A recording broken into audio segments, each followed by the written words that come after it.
As this passage contains an allusion on the one hand to the messianic prophecy in Isaiah 66:7 and on the other to Yahweh's wrath, Psalm 2:9, it would seem to refer in some way to the future rebirth of the Messiah.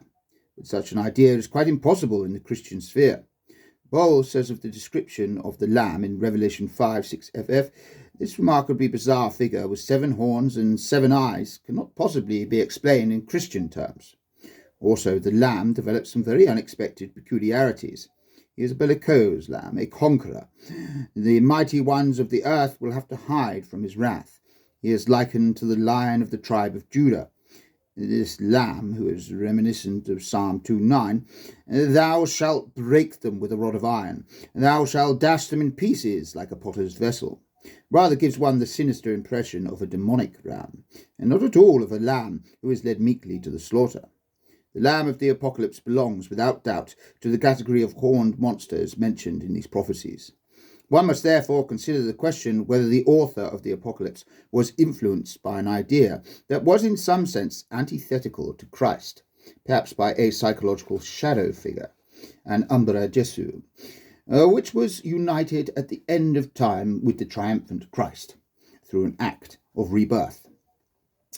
This hypothesis would explain the repetition of the birth myth and also the curious fact that so important an eschatological expectation as the coming of the Antichrist receives but scant mention in the Apocalypse. The 7-horned ram is just about everything that Jesus appears not to be. He is a real shadow figure. He could not be described as the Antichrist, who is a creature of Satan.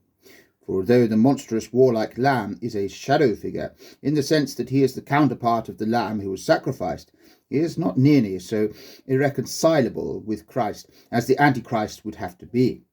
The duplication of the Christ figure cannot therefore be traced back to the split between Christ and Antichrist, but is due rather to the anti-Roman resentment felt by the Jewish Christians, who fell back on their God of vengeance and his warlike Messiah.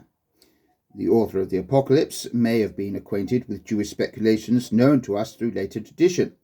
We are told in the Bereshit Rabbit of Moses HaDarshan that Elias found in Bethlehem a young woman sitting before her door with a newborn child lying on the ground beside her, flecked with blood. She explained that her son had been born at an evil hour, just when the temple was destroyed. Elias admonished her to look after the child. When he came back again 5 weeks later, he asked about her son. He neither walks, nor sees, nor speaks, nor hears, but lies there like a stone, said the woman.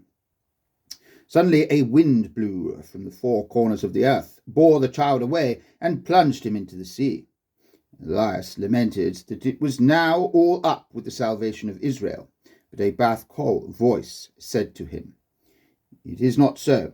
You will remain in the great sea for 400 years, and 80 years in the rising smoke of the children of Korah, 80 years under the gates of Rome, and the rest of the time he will wander round in the great cities until the end of the days comes."